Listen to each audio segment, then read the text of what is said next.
C'est fait. Enfin et finalement, c'est fait. Le Canadien de Montréal participe aux séries 2025 avec une victoire de 4-2 face aux Hurricanes de la Caroline.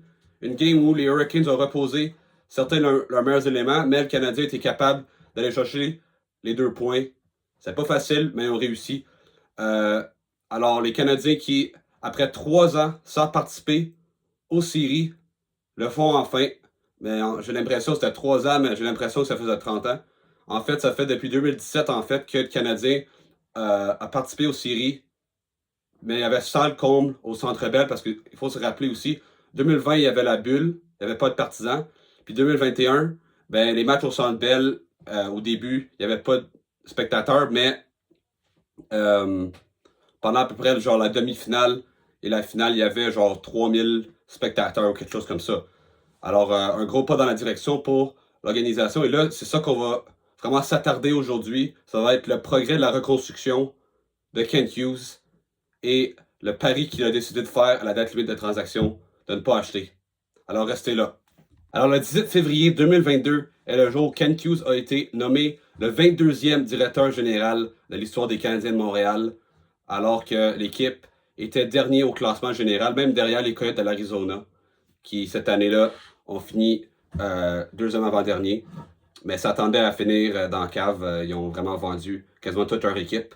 Alors, le Canadien qui s'en allait nulle part, mais il y avait quand même quelques bons jeunes joueurs, comme Nick Suzuki, comme Cole Caulfield.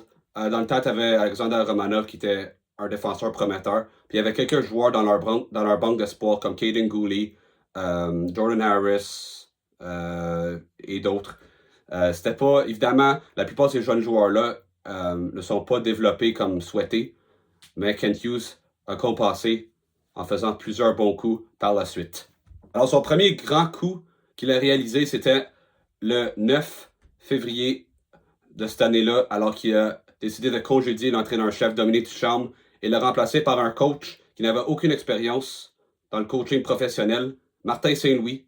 Évidemment, un ancien grand joueur de la Ligue nationale de hockey, mais le gars, il coachait dans le Pee-Wee. Alors ça, c'était quand même quelque chose de très risqué et très critiqué.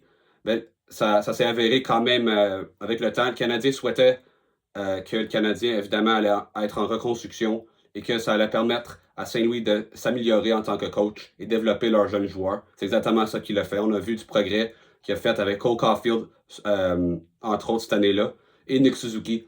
Et par la suite, il a développé d'autres jeunes joueurs pour qui on va parler plus tard dans la vidéo. Donc là, à l'approche de la date limite 2022, comme le Canadien était 32e dans la Ligue nationale, Kent Hughes a décidé d'être vendeur et commencer à amorcer la reconstruction pour de bon. Il a décidé d'échanger Tyler Toffoli aux Flames de Calgary. En retour, ils ont obtenu Emil Heineman, qui était un espoir dans le temps, Tyler Pitlick, un choix de première ronde en 2022, un choix de 5e tour. Évidemment, Emil Heineman, c'est vraiment le seul qui est devenu vraiment quelqu'un d'intéressant comme Philippe Méchard, qui était joueur repêché avec ce 26e choix, ne semble pas vraiment devenir comme un espoir de premier plan. Le choix de 5e tour était utilisé pour repêcher le gardien de but Evgeny Volokin, qui pourrait peut-être un jour jouer dans la Ligue nationale, mais c'est quand même les chances sont quand même minces qu'il perce dans la Ligue nationale. Ensuite, il a échangé Ben Sherratt aux Panthers de la Floride en retour d'un choix de premier tour en 2023. Tyce Milanic était un espoir et un choix de 4e tour. Tyce Milanic, il appartient plus vraiment, je pense, à l'organisation. Je pense même chose pour Cédric Guindon qui était repêché avec le choix de 4e tour. Mais le choix de première ronde, l'année suivante, les Panthers étaient vraiment proches de rater les séries, mais finalement, ils ont rentré les dernières semaines de la saison. Ils sont allés en finale à la Coupe Stanley. Alors, à la place d'avoir genre un 16e choix, le Canadien a eu genre le 31e choix. Et ils ont décidé de le changer l'année suivante. On va se rendre là. Ensuite, ils ont échangé Brett Kulak aux Oilers d'Edmonton en retour d'un choix de 2e tour en 2022 et d'un choix de 7e tour. Aussi William Lagesson, qui est parti par la suite. Le choix de 7e tour a été utilisé pour repêcher le défenseur Rasmus Bergqvist. Ça, c'était juste en 2024. Et le choix de 2e tour a été repêché. Ils ont repêché Lane Hutson, qui risque de gagner le Calder cette année. Alors, toute une prise de Kent Hughes. Et finalement, ils ont échangé Artturi Lekonen aux à l'Avalanche du Colorado, je veux dire, en retour de Justin Barron et d'un choix de deuxième tour. Le choix de deuxième tour était en 2024, utilisé pour avancer au repêchage. Mais on va se rendre là dans quelques minutes. Puis Justin Barron, ben, c'était un espoir prometteur en défensive. Malheureusement, il ne s'est pas vraiment développé comme prévu et le Canadien l'a échangé quelques années plus tard. Ensuite, à la suite de la saison 2022, le Canadien finit dernier. Ils ont gagné la loterie, ils ont obtenu le premier choix.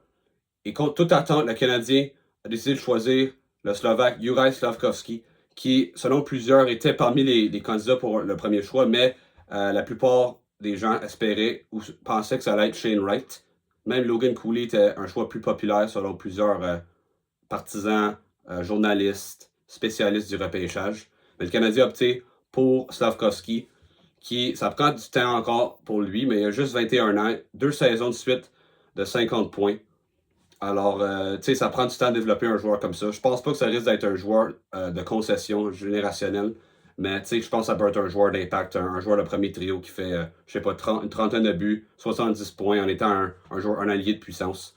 Alors, quand même un bon choix. Le Canadien a repêché aussi Philippe Méchard au 26e rang.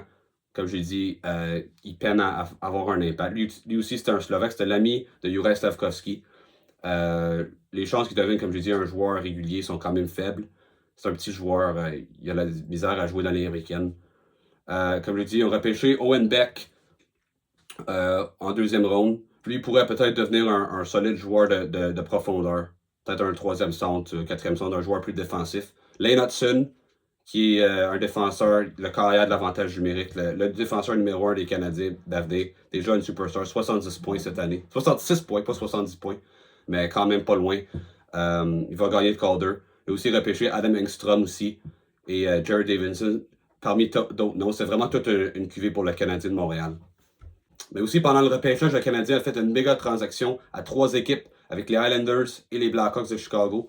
Ils ont envoyé Alexander Romanov accompagné d'un choix de 4e tour aux Islanders en retour d'un choix de première ronde qui était le 13e choix au total. Et ensuite, ils ont envoyé ce choix-là aux Blackhawks avec un choix de 3e tour pour obtenir le centre format géant Kirby Dach, qui était un ancien 3e choix au total en 2019. Les Canadiens espéraient que ça allait être leur centre de 2e trio, peut-être même leur premier centre. Il y avait des flashs, mais des blessures ont vraiment ralenti ce joueur-là. Et malheureusement, 2 ans plus tard ou 3 ans plus tard, il semble pas vraiment cadré dans l'avenir du Canadien, malheureusement, mais c'est quand même un bel essai qui aurait pu fonctionner et rapporter gros. Dans le cas de Romanov, c'est un défenseur de qualité à New York, mais le Canadien a quand même beaucoup de jeunes défenseurs déjà, alors je pense pas que c'est une transaction si perdue que ça. Alors, c'est pas la fin du monde. Aussi, le Canadien, cet été-là, ils ont échangé Jeff Petrie, qui était un vétéran qui était un peu tanné de jouer à Montréal, surtout à cause de la pandémie. Dans le temps, il faut se rappeler. Ils ont échangé avec Ryan Poehling, qui était un choix de première ronde en 2017. En retour, ils ont obtenu Mike Matheson et un choix de 4e tour. Le choix de 4e tour est devenu Bogdan Kuznichkov, qui est un défenseur qui joue en KHL. Il pourrait peut-être jouer dans les nationales un jour, je ne sais pas. Mais Mike Matheson, dans les dernières années, a été un très bon vétéran pour cette équipe-là. Probablement leur meilleur défenseur les 2 ou 3 dernières années. Une très bonne transaction pour le Canadien. Comme j'ai dit, tu as besoin de vétérans dans ton équipe. Puis je pense qu'ils ont fait une très bonne transaction. Et finalement aussi, ils ont échangé, ou ils ont obtenu Sean Monahan avec un choix de premier tour en retour de rien. Les Flames de Calgary qui voulaient vraiment se débarrasser du contrat de Monahan de 6 millions pendant 1 an afin d'avoir plus d'espace sur la masse salariale afin de signer Nazem Kadri. Alors le Canadien a décidé, merci beaucoup, on va prendre le choix de premier tour. Et Sean Monahan a eu des problèmes de blessure, mais il a quand même rendu de fiers services au Canadien. Pendant qu'il était à Montréal, le Canadien l'a échangé 1 an plus tard. Vous allez voir c'est quoi le retour. Mais vous savez probablement déjà, là, mais je vais mettre ça en détail. Alors la saison 2022-23, le Canadien s'est amélioré un peu. Ils ont passé du dernier rang au 5e rang dernier rang. Le Canadien avait plusieurs jeunes joueurs qui sont joints à l'équipe. Ils ont fait un peu de progrès, mais le Canadien, encore une fois, a fini dans la cave. Et en conséquence, il a obtenu le 5e choix, de repêcher David Reinbacher, qui était vraiment un choix controversé parce que tout le monde espérait qu'elle allait repêcher Matvei Michkov. Encore une fois, il y a encore un débat aujourd'hui. C'est sûr que Michkov, il joue déjà dans les nationales, c'est un joueur productif, alors que David Reinbacher, joue encore dans la Ligue américaine, mais en sa défense, c'était quand même un joueur qui a eu des problèmes de blessure, alors il a été ralenti dans son développement. Je crois encore que Ryan Backer a du potentiel d'être un bon défenseur top 4, peut-être même un défenseur de première paire numéro 2 probablement. Un bon partenaire pour Lane Hudson. Dans le cas de Michkov, c'était encore une fois un petit attaquant. Le Canadien en a déjà plusieurs. Tu sais, Caulfield, Suzuki. Alors, tu sais, c'était pas... Même s'il y avait beaucoup de talent, le Canadien s'est repris de belle façon l'année suivante, au repêchage 2024. Aussi, pendant le repêchage 2023, le Canadien a décidé d'échanger un choix de premier tour et un choix de deuxième tour avec Gianni Fairbrider, qui était un espoir C ou D même, pas un espoir de premier plan, pas en tout pour le Canadien. Au Colorado contre Alex Newhook, qui était un ancien choix de premier tour en 2019, le 16e choix au total. C'était un jeune centre, très rapide. Au Colorado, il n'y avait pas beaucoup de place. L'Avalanche qui espérait gagner la Coupe, mais il ne faisait pas confiance comme le centre de deuxième trio. Alors le Canadien a pris une chance sur lui. La première année, c'était pas si pire, mais cette année, on a vu vraiment ses capacités, ses limites. C'est vraiment un joueur de troisième trio. C'est pas un joueur, c'est pas un deuxième centre. On n'est même pas encore convaincu si c'est un centre ou un ailier. Alors, mais tu sais, encore une fois, c'était un risque à prendre. Je pense pas que le Canadien a fait une si grave erreur que ça. C'est juste dommage que, tu sais, ces deux grosses transactions qu'il a faites au repêchage, 2 ans plus tard, on peut dire probablement que c'était pas des grands succès, mais c'était pas des erreurs catastrophiques qui font nuire à la reconstruction, loin de là. Aussi au repêchage, ils ont mis la main sur Jacob Fowler en 3e ronde, qui probablement, je dirais 2 ans plus tard, probablement le meilleur espoir à la position de gardien de but qui provient de ce repêchage-là. Ils ont aussi repêché Florian Jacquet, le frère Herbert Jacquet, qui va très bien à Laval. Je pense qu'il a marqué au-dessus de 20 buts cette année. Alors, quand même, belle prise en 4e ronde. Ils ont aussi repêché Bogdan Kunichkov, comme j'ai parlé tantôt. Alors, c'est quand même un bon repêchage. Et aussi Evgeny Volokhin. Alors, on a repêché 3 gardiens aussi. Quentin Miller, ça a été un autre gardien qu'il a repêché. Alors, un repêchage peut-être moins flamboyant, mais ils ont quand même obtenu, je pense, un ou 2 joueurs d'impact. Alors, quand même, du bon travail effectué par Kent Hughes. Alors, dans la saison 2023-2024, les Canadiens ils ont progressé de 8 points, mais ont demeuré 5e avant-dernier. Entre autres à cause que le Canadien a décidé d'être vendeur à date limite. Ils ont échangé Jake Allen aux Devils du New Jersey contre un choix de 3e tour. Ils ont aussi échangé Sean Monahan aux Jets de Winnipeg contre un choix de premier tour et un choix de 3e tour qui ne s'est pas matérialisé parce que les Jets avaient une condition qu'ils allaient gagner la Coupe, sinon il n'y aurait pas le choix aux Canadiens. Alors les Jets ont perdu le premier tour assez facilement contre l'Avalanche. Alors le choix de premier tour, le Canadien l'a obtenu. Ils ont aussi au repêchage, ils ont décidé d'avancer. Ils ont repêché au 5e rang Ivan Demidov, qui est probablement vu comme étant le joueur de la reconstruction du Canadien. Vraiment un joueur qui pourrait transformer une franchise.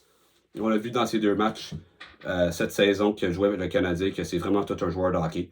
Et comme j'ai dit, avec le choix de premier tour, et aussi avec le choix qu'il a obtenu dans la transaction Lekonen puis pour Justin Barron, ils ont utilisé ces 2 choix-là pour avancer au repêchage, pour mettre la main sur le 21e choix. Puis ils ont repêché Michael Hage, qui jouait au collège. C'est quand même un joueur prometteur. Peut-être un futur centre de 2e trio pour le Canadien qu'on recherche tant que ça. Alors, quand même un bon repêchage canadien. Pas de ça, pas un repêchage très profond. Peut-être qu'ils ont repêché quelques joueurs qui pourraient devenir des réguliers. Peut-être un gars comme Tyler Thorpe, par exemple. C'était pas un repêchage exceptionnel, mais les 2 premiers choix, je pense que c'était des no-brainers. Surtout Demidov, un joueur qui va transformer l'organisation. Alors, ça, c'est une méchante belle prise. Donc là, à l'été 2024, on était rendu à la croisée des chemins. Plusieurs se posaient la question si le Canadien allait être acheteur après 3 ans de misère, où le Canadien a fini parmi les 5 pires clubs de la Ligue. Le Canadien avait accumulé beaucoup de jeunes joueurs, beaucoup de jeunes talents, des joueurs prometteurs. Alors, on pensait que le Canadien pouvait peut-être être agressif sur le marché des joueurs autonomes, par exemple. Malheureusement, pour ceux qui souhaitaient ça, le Canadien a décidé de garder son groupe intact et pas dépenser inutilement sur des vétérans et surpayer afin de risquer peut-être d'avoir des mauvais contrats à long terme. Mais le Canadien a décidé, comme Kent Hughes a voulu récompenser ses joueurs pour le travail surtout ses vétérans pour le travail qu'ils ont accompli pendant les années de misère.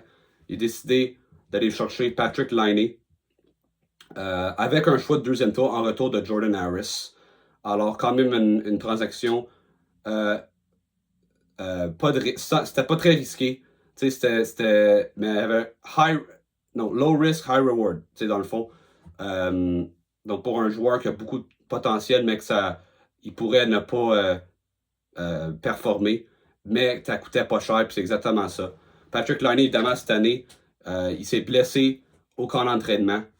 Il est revenu au mois de décembre. Il a scoré beaucoup de buts, surtout en supériorité numérique. Mais down the stretch, il a quand même eu des difficultés, surtout en défensive. Des problèmes d'éthique du travail. On voit ses faiblesses. Alors, mais c'est quand même un pari intéressant à prendre sur Kent Hughes. Alors, maintenant, rendu au tournoi de golf, le Canadien avait un message clair à livrer à ses partisans. L'équipe voulait être dans le mix, voulait être dans la course aux séries jusqu'à la toute fin, jouer des matchs significatifs au mois de mars, au mois d'avril. Et plusieurs journalistes trouvaient que le Canadien, c'était une prédiction assez audacieuse, pas réaliste. Puis, il avait raison après les 2 premiers mois. Évidemment, la blessure à Patrick Laine, qui était un joueur tant attendu, a changé un peu la donne. Le Canadien a été la pire équipe de la Ligue nationale pendant les 2 premiers mois de la saison. Mais quand il est revenu, le Canadien s'est remis à gagner. Puis le Canadien, ça a forcé Kent Hughes à essayer d'améliorer l'équipe. Il est allé chercher Alexandre Carrier en retour de Justin Barron au mois de décembre. Carrier qui est un défenseur droitier, top 4, qui a aidé à stabiliser le corps défensif de l'équipe. Puis le Canadien s'est vraiment mis à gagner. Il a commencé une excellente séquence de la mi-décembre à peu près à la fin janvier à peu près. Ils ont battu les Panthers en Floride, ils ont battu le Lightning, ils ont battu les Golden Knights, ils ont battu l'Avalanche. Ça, c'était 4 games sur la route, le même voyage contre les 4 derniers champions de la Coupe Stanley. Puis ça a vraiment permis aux Canadiens vraiment d'aller sur une lancée. Puis on a vu une petite baisse de régime juste avant la pause des 4 nations. Surtout à cause que la plupart des joueurs ils ont donné leur maximum, puis il n'y avait plus vraiment d'énergie dans le réservoir. Donc là, on se posait la question, est-ce que le Canadien va vendre à la date limite des transactions? Il y avait plusieurs joueurs qui leur restait 1 an sur leur contrat. Puis quand je dis 1 an, je veux dire que ça expirait à la fin de la saison. Jake Evans, Christian Dvorak, Yoel Armia, David Savard. Alors, il y avait quand même un dilemme sur la table. Donc là, Nick Suzuki, pendant la pause des 4 nations, comme Kent Hughes, je pense, il semblait vouloir être vendeur. Suzuki est allé le rencontrer pour lui dire que pour lui demander s'il pourrait décider de garder tous ses vétérans. Puis Kent Hughes a répondu, je vais changer mon plan si vous vous mettez à gagner. C'est exactement ça qui s'est passé. Le Canadien a gagné 5 games de suite avant la date limite des transactions.